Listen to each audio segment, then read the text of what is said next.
Oh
बोले रास बिहारी भगवान की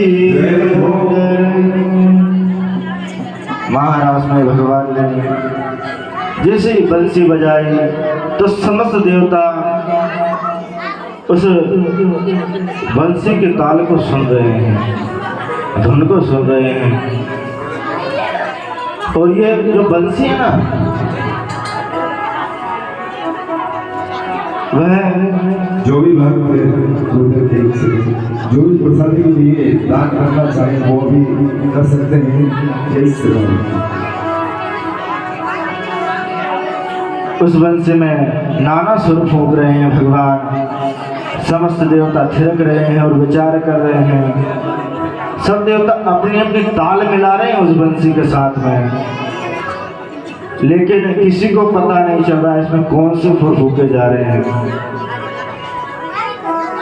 क्योंकि ब्रह्मा को मात्र यहीं के सुर का पता है।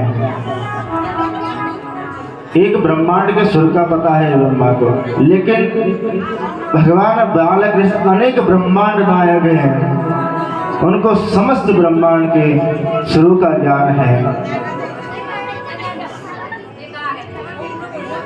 इधर महाराज होने के बाद में एक दिन अरिष्टासुर नामक दैत्य बेल बनकर भगवान के पास आया और भगवान को मारने दौड़ा। जैसे ही भगवान ने उसके दोनों सींग पकड़कर उसको, जैसे माताएं कपड़े धोती है ना, कपड़े को निचोड़ती है, ऐसे ही भगवान ने उसको निचोड़ दिया और उसका भी गोविंदाय नमो नमः कर दिया। तभी एक दिन देव ऋषि नारद कंस के पास पहुंचे और कहा, क्या चक्कर है, तुम्हारे चेहरे पे 12 क्यों बजी हुई है? तो कंस ने कहा, गुरुदेव वो नंद का लाला है ना, उसको मारने के लिए मैं जितने भी दैत्य भेजता हूँ वो सबको मार डालता है।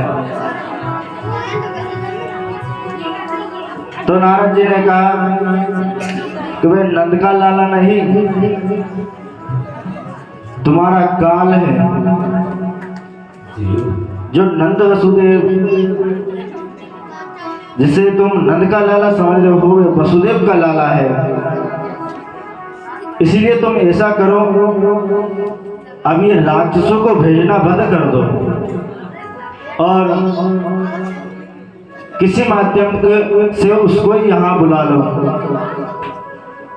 तो गुरुदेव किस माध्यम से बुलाएं? तो नारद जी ने कहा, बालकों को मेला घूमना बहुत अच्छा लगता है, इसलिए तुम भव्य मेला का आयोजन करवाओ और उसको बुलवाओ। अच्छी बात है गुरुदेव। और जब कंस को ये पता चला ना कि बालकृष्ण नंदलाल नहीं वसुदेव के लाल हैं, तो तलवार लेकर वसुदेव को मारने दौड़ा। तभी नारद जी ने रोक लिया कि ये सब छोड़ो, इन्हें जो किया वो किया। तुम्हें तो जो मैंने प्रस्ताव दिया था वह करो कि जी गुरुदेव। तो उसने सभी अपने मंत्रियों को बुलाया और विचार करने लगे। तभी एक केसी नाम का दैत्य आया और उसने कहा, महाराज आपने सबको अवसर दिया, लेकिन एक बार मुझे भी देके देखिए। तो राजा ने कहा, अच्छी बात, तुम भी चले जाओ।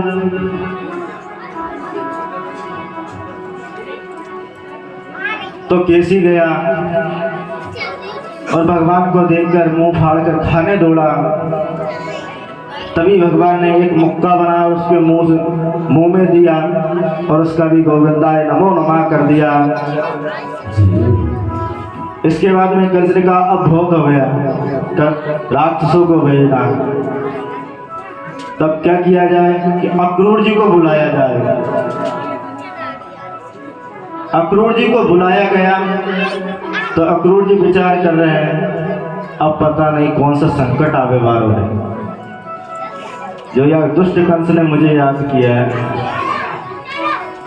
तो वह डरते डरते कंस की सभा में गए।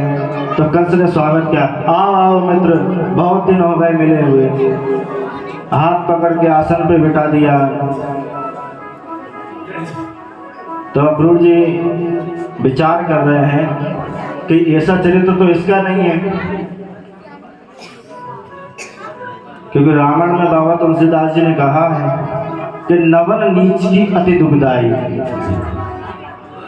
अगर नीच व्यक्ति आपके सामने झुक रहा है ना, तो समझ लेना आपके जीवन में कोई संकट आने वाला है, कुछ कष्ट होने वाला है आपको, क्योंकि बिना स्वार्थ के वह आपके आगे झुक नहीं सकता। और जब तक उसका स्वार्थ पूरा नहीं होगा तब तक वो आपकी जय झूरी करता रहेगा, आपके आगे पीछे घूमता रहेगा। तो कंस ने भी ऐसा ही किया। तो अक्रूर जी ने कहा कि महाराज हम तो आपके सेवक हैं, आज्ञा दीजिए। तो कंस ने कहा कि अक्रूर जी, मैंने विचार किया है कि मैं भव्य मेले का आयोजन करूं और उसमें तुम कृष्ण और बलराम को लेके आओ, क्योंकि मैंने उनकी बड़ी चर्चा सुनी है कि वे महान योद्धा हैं और इसमें मैंने मल्ल युद्ध भी रखा है, उनके बल का परीक्षण भी हो जाएगा।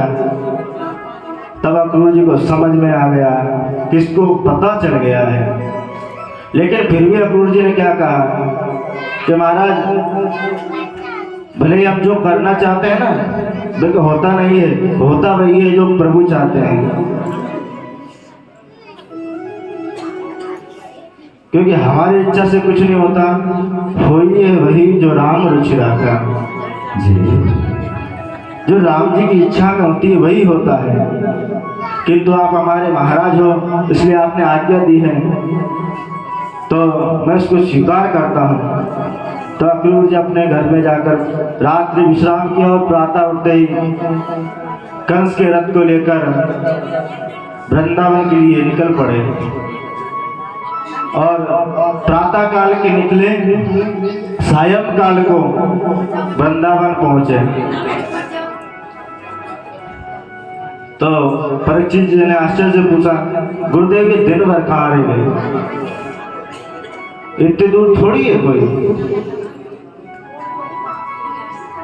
अब मथुरा से वृंदावन कोई 20-25 किलोमीटर होगा, इतना ही है ना, तो इतनी देर थोड़ी लगती, सुबह के निकले शाम को पहुंचेंगे। लेकिन अक्रूर जी अपना सौभाग्य की सराहना कर रहे हैं, आज ना जाने मेरे कौन से पुण्य उदय हुए हैं जो मैं भगवान बालकृष्ण की झांकी को देखूंगा, उनकी जटा को देखूंगा। भगवान बालकृष्ण के सब अरविंद ही अरविंद हैं। कैसे? पादारविंद, मुखारविंद,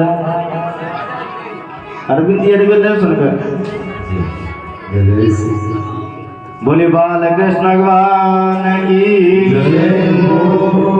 तो भगवान के बारे में विचार करते हुए रथ को हाँक रहे हैं। तो विचार करते करते कभी आगरा पहुंच जाते, कभी दिल्ली पहुंच जाते हैं।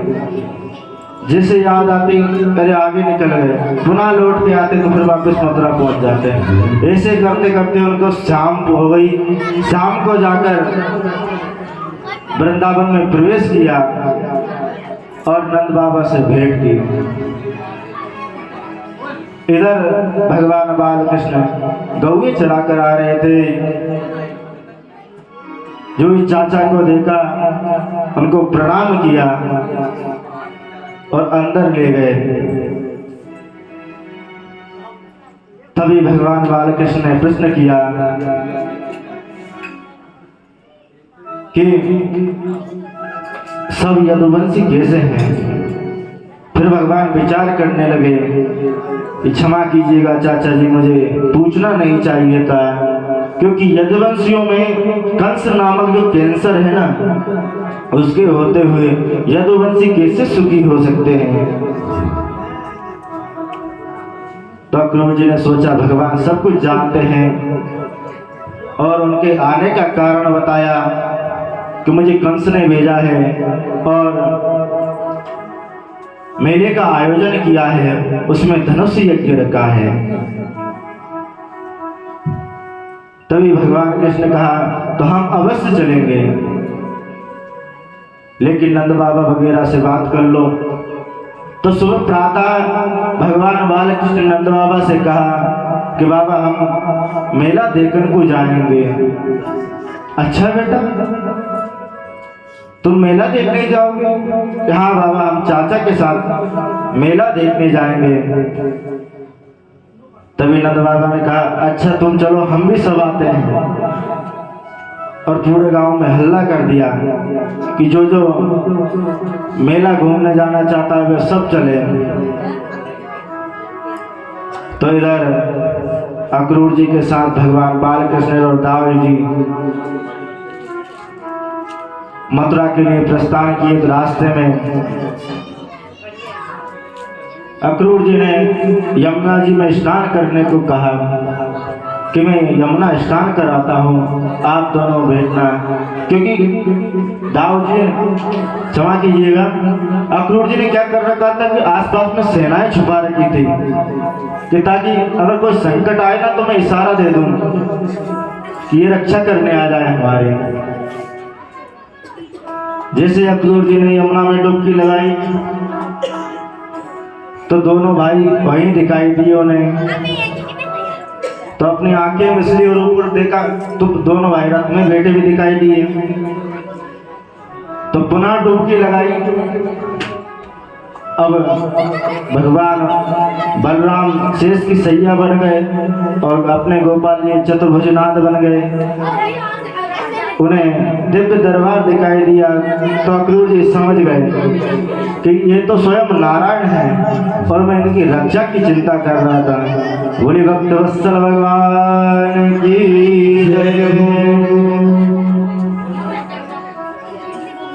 तो उन्होंने प्रार्थना की और यमुना से निकल आए। जैसे ही मथुरा में प्रवेश किया तो भगवान बाल कृष्ण ने कहा चाचा जी हम मथुरा देखना चाहते हैं, आप चले जाइए हम आ जाएंगे। तो अक्रूर जी ने निवेदन किया कि आप मेरे घर चलिए। तो भगवान बाल कृष्ण ने कहा हम अवश्य आपके घर पे आएंगे, लेकिन अभी हम थोड़ा मामा का काम तमाम कर आएंगे। कि ठीक है। तो भगवान बाल कृष्ण मथुरा की गलियों में घूम रहे हैं।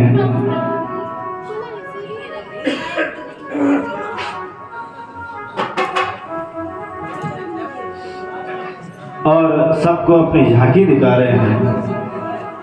सबकी ओर देख रहे हैं भगवान बाल कृष्ण। जिसकी ओर देखे वो ही मंत्रमुग्ध हो जाए कि देखो देखो वो कृष्ण ने मुझे देखा है कि यही हमारा तारणहार है।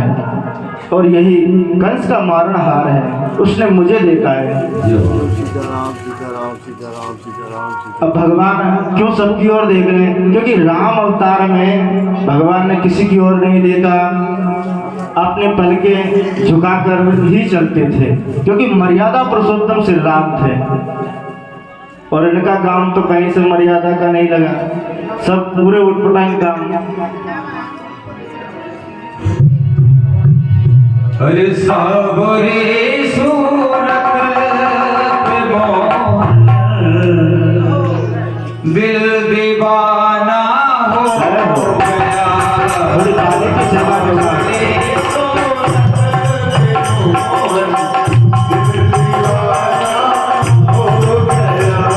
दोनों बजाए ताली, उसकी किस्मत खाली।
भक्त वत्सल भगवान की जय हो। धाय धाम काम शब त्यागी मानव रंग न दिलोटन लागी। सब अपने अपने कामों को छोड़कर भगवान बालकृष्ण को देखने दौड़े और जहाँ से निकलते पीछे वाले लोग लुगाई पूछते हैं कहाँ को गए, कितु गए, अबों को निकल के गए। सब पीछे पीछे दौड़ के देखने जा रहे हैं और भगवान सबको दर्शन देने जा रहे हैं। तभी रास्ते में सब ग्वाल बाल मिल गए हैं और सब ग्वाल बाल कहते हैं लाला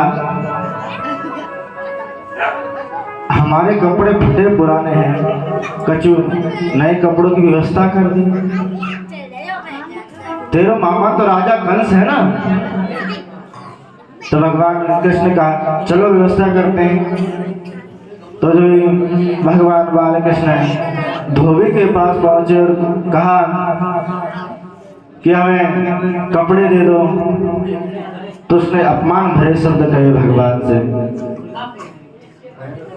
कि तुम नेक सो छोरा गैया चरावे वालों और राजा महाराजाओं के कपड़े पहनेगा। तो भगवान ने देर करी ना पूर करी ना पूर एक चांटा ऐसा दिया कि उसका गोविंदाय नमो नमः गर्दन धड़ से अलग। तो सब धोबी डर गए और वहां से इधर उधर भाग गए और कहने लगे कि यह छोरा के तो हाथ में सुदर्शन चक्र है।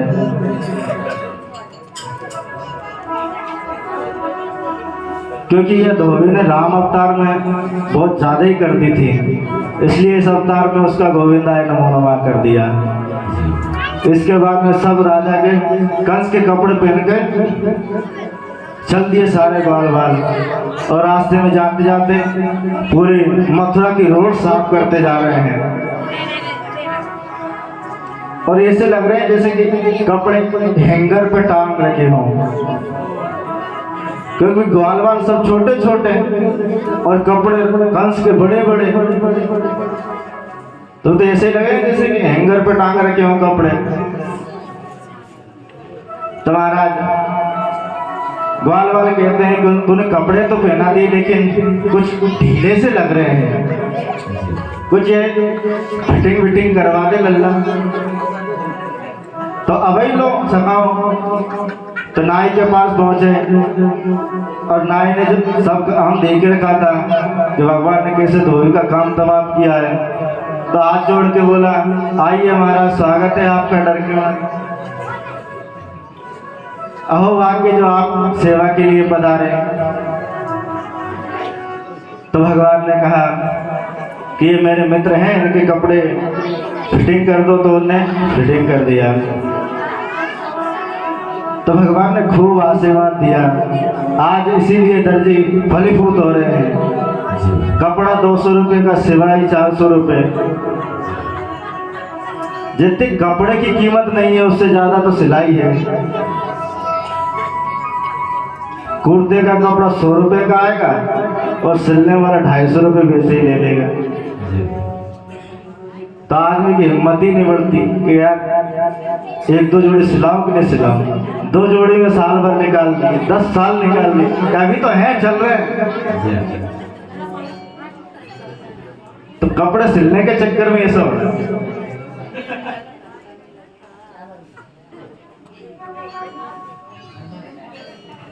तो इसके बाद में महाराज रास्ते में चलते चलते ग्वाल वालों ने कहा लल्ला कपड़े तो अच्छे दिला दिए तूने, लेकिन 100 चंदन और मिल जाए कि चंदन और लगा ले। तो रास्ते से कुब्जा आ रही थी। तो महाराज कुब्जा को रोका और कहा हे करियर बामनी, हे गजगामनी, तुम कहाँ जा रही हो? अरे सुंदरी जरा रुको। तो कुब्जा ने देखा कि आज तक जीवन भर में किसी ने सुंदरी नहीं कहा, ये कौन आ गया सुंदरी कहने वाला। तो भगवान की छटा को देखकर वह मोहित हो गई और भगवान ने पूछा हे देवी आप कहाँ जा रहे हो? कि लल्ला मेरे नित्य को काम है कि महाराज कंस के लिए चंदन ले जाना, और आज भी मैं महाराज कंस के लिए चंदन ले जा रहे हूँ। तो भगवान कृष्ण ने कहा, हे देवी ये चंदन मेरे सखाओं को दे दो। ठीक है लाला लगा लो। तो सबने बढ़िया चंदन लगाया। वृंदावन का प्राय नियम है, अपन तो थोड़ी टीकी लगाते हैं, वो यहाँ तक लगाते हैं, पूरा कर्म लपेट लेते हैं, क्योंकि थोड़ी बिंदी से उनकी पूर्ति नहीं होती, उनको तो पूरा चमाचम चाहिए। तो बढ़िया चंदन लगा लिया, और दाऊ जी ने कहा इस चंदन के बदले कुछ दो तो सही से। तो भगवान ने एक पैर तो उसके अंगूठे पे रखा, और एक हाथ से जो झटका दिया, कुबड़ी सीधी हो गई। बोले बाल कृष्ण भगवान की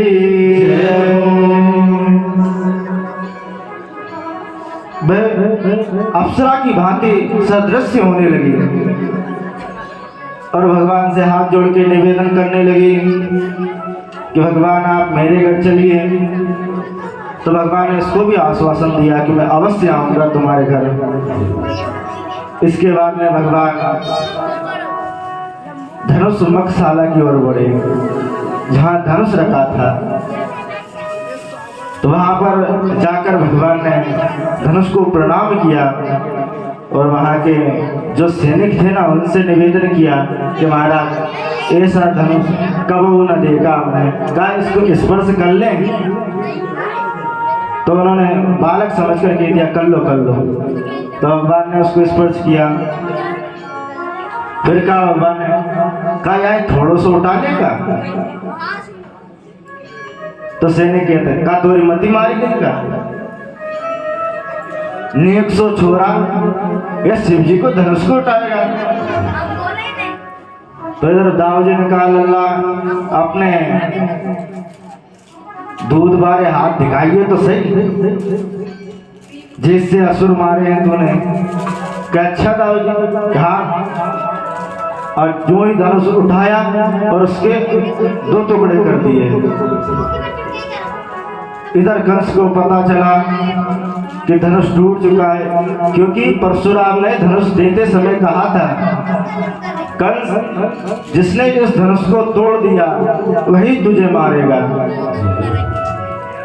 कंस घबरा गया, और इधर जैसे ही धनुष को टूटते हुए देखा तो सैनिक मारने दौड़े।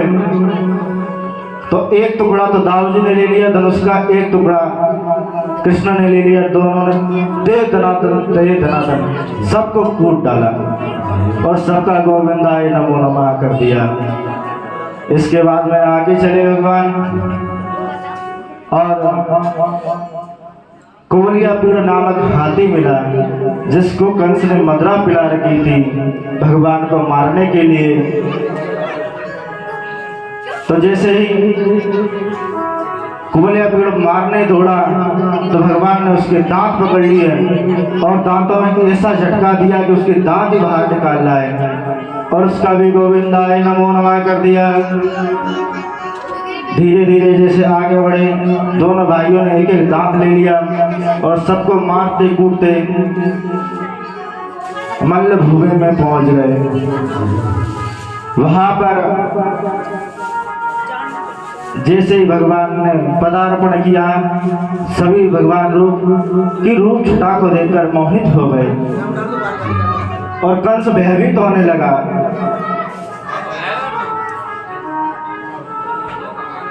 क्योंकि भगवान उसको बेसी छटा दिखाते हैं जो जैसा भगवान की छटा को देखना चाहता है, जैसा उसके हृदय में भाव होता है ना, वैसा ही उसको भगवान सदृश्य होता है। मंदिर में आप मूर्ति का भाव लेके जाओगे तो आपको मूर्ति ही दिखेगी, मंदिर में भगवान नहीं दिख सकता। और भगवान का भाव लेके जाओगे तो आपको मूर्ति में अवश्य दर्शन होंगे भगवान के। ये सब भाव की बात है। क्योंकि भाव का भूखा हूँ मैं, भाव ही बस सार है। भाव से भज लो मुझे तो भव से बेड़ा पार है। ये सब भाव की बात है। वहां पे सब ग्वाल बाल मथुरा नगर निकासी जैसी भगवान की मूर्त देखना चाहते थे, सबको वैसा ही दिखाई दिया। इसके बाद में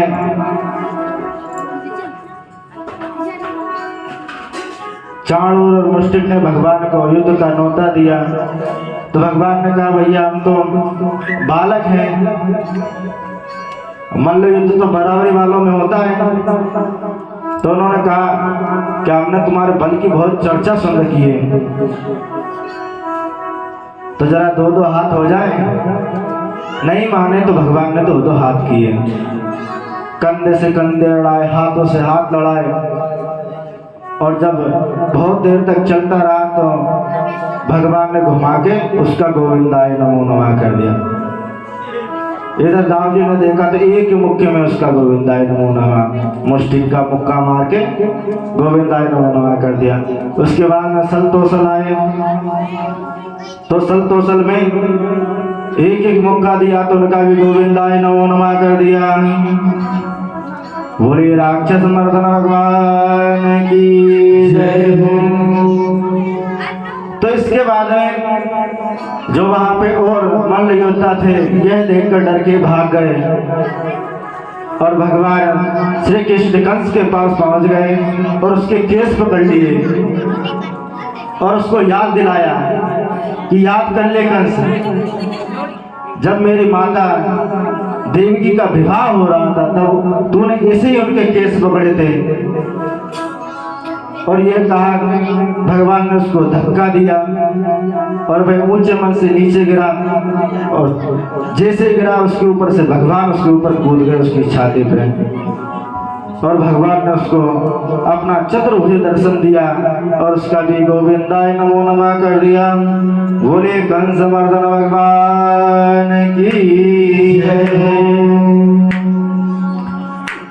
इधर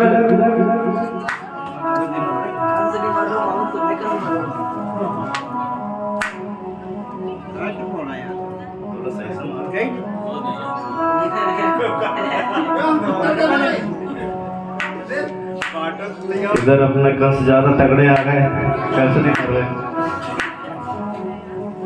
तो इसके बाद में कंस के 8 भाई और दौड़े। कंस को मृत्यु गया देखकर जो ही वे 8 भाई दौड़े, इधर दाऊ जी ने उस हाथी के दांत से ही सबका गोविंदाय नमो नमः कर दिया।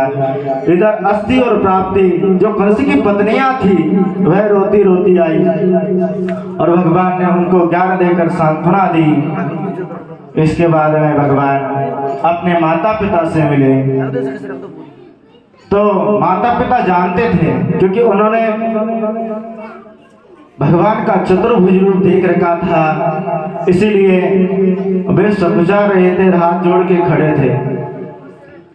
तो भगवान ने विचार किया अगर इन्होंने बता दिया सब गड़बड़ हो जाएगी, तो अपनी माया को इशारा दिया और भगवान ने अपनी मधुर वाणी में अपनी माता और पिता को बुलाया।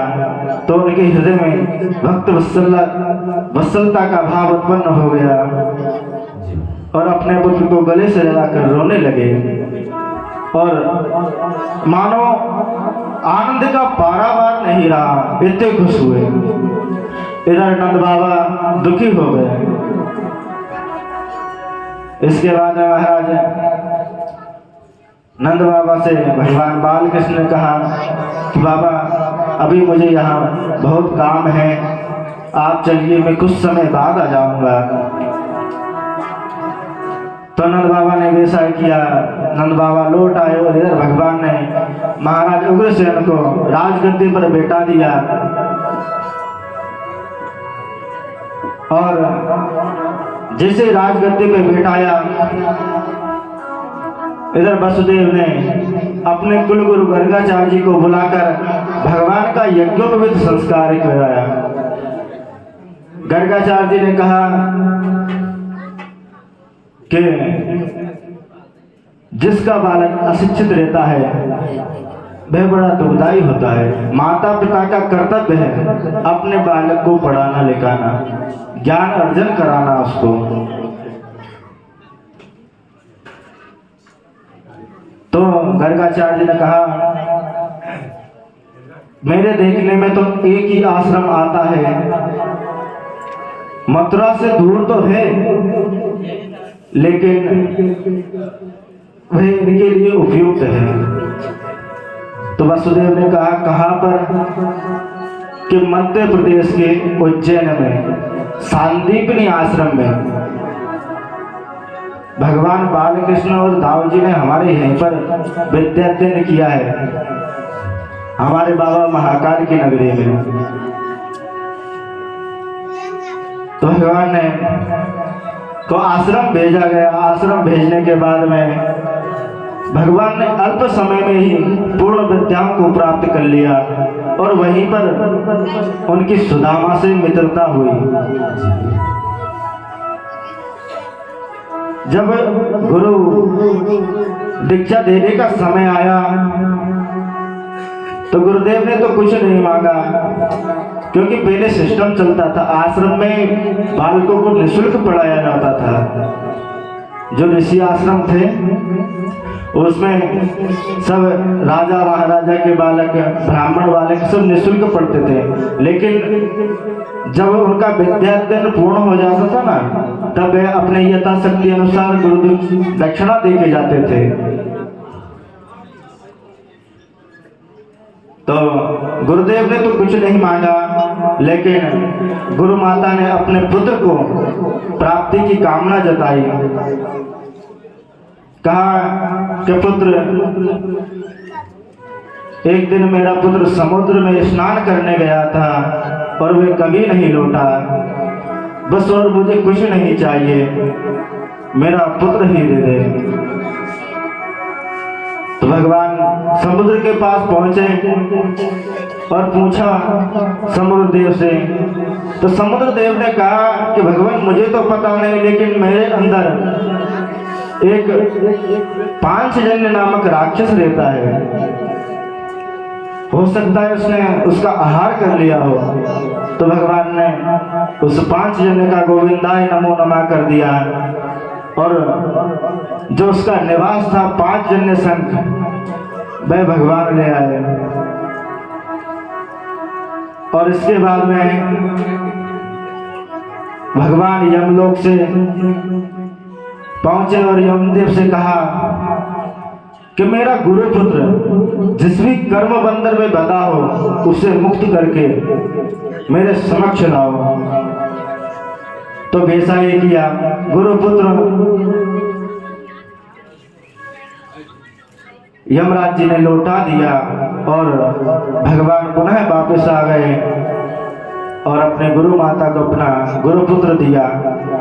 इसके बाद में महाराज अस्थि और प्राप्ति जो कंस की पत्नियां थी, वह अपने पिता जरासंध के पास पहुंची और संपूर्ण वृत्तांत सुनाया कि किस प्रकार कृष्ण ने कंस को मारा है।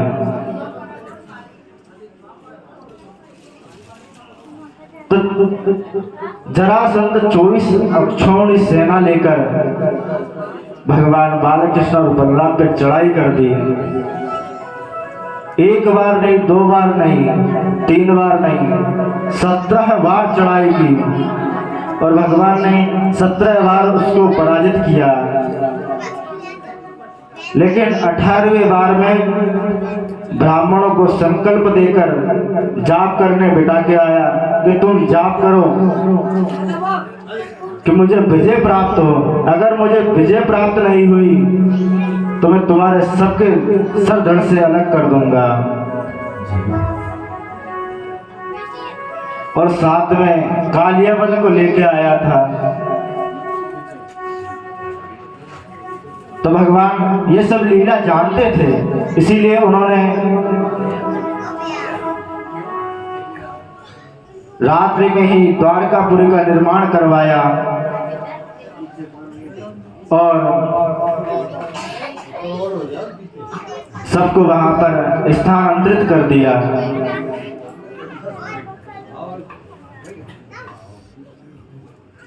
इसके बाद महाराज भगवान वहां से भागे और रण छोड़ के लाए। बोले रण छोड़ भगवान की जय हो। और महाराज भागते भागते जहां पर मुचकुंद महाराज विश्राम कर रहे थे वहां पर पहुंचे और अपना पीताम्बर मुचकुंद महाराज को उड़ा दिया और वहीं पर छुप गए। जैसे कालियन पहुंचा तो मुचकुंद महाराज को जगाया। जैसे मुचकुंद महाराज जगे और उनकी तप दृष्टि से कालियावन का गोविंदाय नमो नमः हो गया और मुचकुंद महाराज को भगवान ने दर्शन दिया और कहा तप करो। इससे पूर्व महाराज एक दिन भगवान बैठे हुए थे और उनके पास उनका प्रिय सखा आया उद्धव। उद्धव बृहस्पति जी का शिष्य था, इसलिए परम ज्ञानी था, लेकिन भगवान का अनन्य भक्त था, भगवान को ईश्वर मानता था। और भगवान चाहते थे ये भले ब्रह्मज्ञानी तो है लेकिन इसके अंदर भक्ति तनिक कम है, क्योंकि ज्ञान और भक्ति से ईश्वर को पाया तो जाता है लेकिन दोनों रास्ते अलग अलग हैं। इसलिए इसको भक्ति रस पान कराया जाए। तो भगवान ने अपना पीताम्बर उसे दे दिया और अपना रथ भी उसको दे दिया और कहा तुम वृंदावन जाओ। तो महाराज उद्धव जी वृंदावन चले गए और नंद बाबा से भेंट की।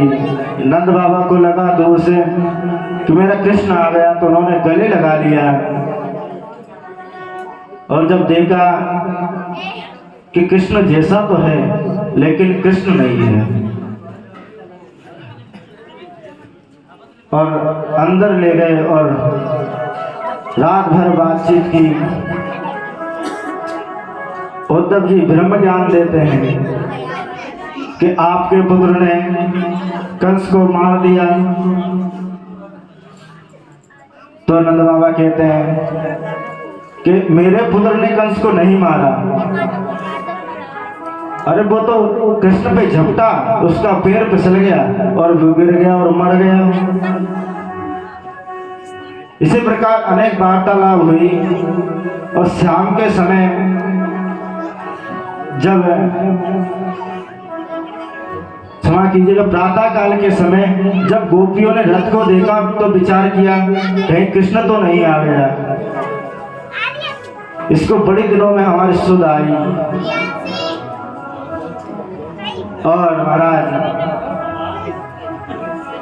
जब उद्धव जी को देखा तो कहा यह कृष्ण के समकक्ष है लेकिन कृष्ण नहीं है, हो सकता है कुछ संदेश लेके आया हो। इसी प्रकार गोपियां एक दूसरे से वार्तालाप कर रही हैं और उद्धव जी उनकी वार्तालाप को सुन रहे हैं। उसी समय एक भंवरा उनके पास आया और भिनभिनाने लगा। तो एक सखी कहती है कि देख सखी ये भी उस छलिए के जैसा है, ये भी कभी एक फूल पे नहीं बैठता, ये अपना काम सिद्ध होने के बाद में दूसरे फूल पर चले जाता है। इसी प्रकार कृष्ण करता है। देख सकिए यहीं पर उस भंवरे को देखकर गोपियों ने भ्रमर गीत गाया है। फिर उसके बाद में चर्चा करने लगी। देख सकी राम अवतार ने उसने सुग्रीव के साथ से अपने उसके बड़े भाई को मरवा दिया और दूसरी बोल उठी। देख सकी उसने वामन अवतार में उस बलि को छल लिया। इसी प्रकार के वार्तालाप सुनकर उद्धव जी बोले अब इनको मैं ब्रह्म ज्ञान देने आया था, इनको तो पहले ही से भगवान का संपूर्ण जन्म का ज्ञान है, इनको क्या ज्ञान दूं मैं। ये तो प्रेम की बात। जाओ जाओ वृंदावन राधे ए उदो गोपियों से जाकर तुम मिलना कहना कान्हा ने भेजा है। जाओ जाओ वृंदावन ए उदो जाओ जाओ वृंदावन ए उदो गोपियों से जाकर तुम मिलना कहना कान्हा ने भेजा है। कहना कान्हा ने भेजा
बोलिए राधा वल्लभ भगवान की जय हो।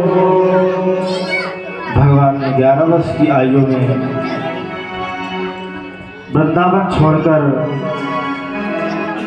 मथुरा आए और 14 वर्ष तक मथुरा रहे हैं। असुरों का उद्धार किया और 25 वर्ष की आयु में भगवान द्वारकाधीश बन गए। इधर भगवान द्वारकाधीश बनकर ठाट से विराजे हुए हैं। एक दिन महाराज रेवत अपने पुत्री रेवती को लेकर द्वारका पहुंचे और रेवती का विवाह दाऊजी के साथ कर दिया।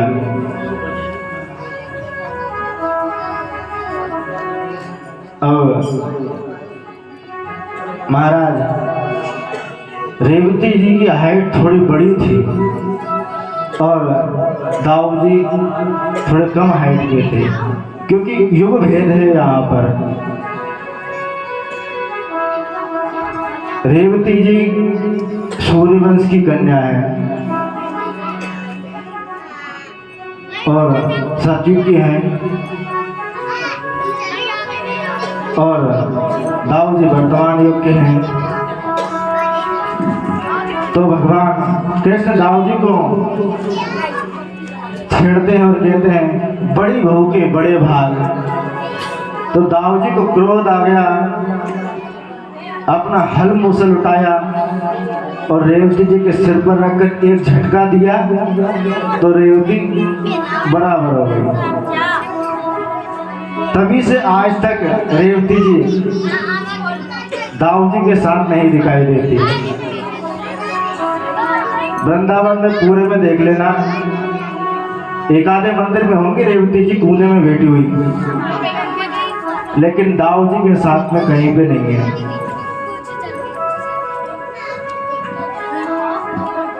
महाराज, भगवान द्वारकाधीश का प्रथम विवाह माँ भगवती लक्ष्मी के साथ हुआ और परीक्षित बोले, एक क्षण महाराज, मैंने भगवान के विवाह के बारे में अति विचित्र बात सुनी है। भगवान भीष्मक सुतः रुक्मणी रुचिरानना राक्षसेन विधानेन उपेन इति सुतम्। हमने सुना है भगवान द्वारकाधीश का विवाह राक्षस विधि के साथ हुआ है। सुखदेव जी मुस्कुराने लगे कि तुमने ठीक सुना परीक्षित, ऐसा ही हुआ है। तो परीक्षित ने कहा तो जरा विस्तार से सुनाइए महाराज। तो सुखदेव जी बोले, सुनो राजा, राजासीत भीष्मको नाम विदर्भाधिपतिर्महान् तस्य पंच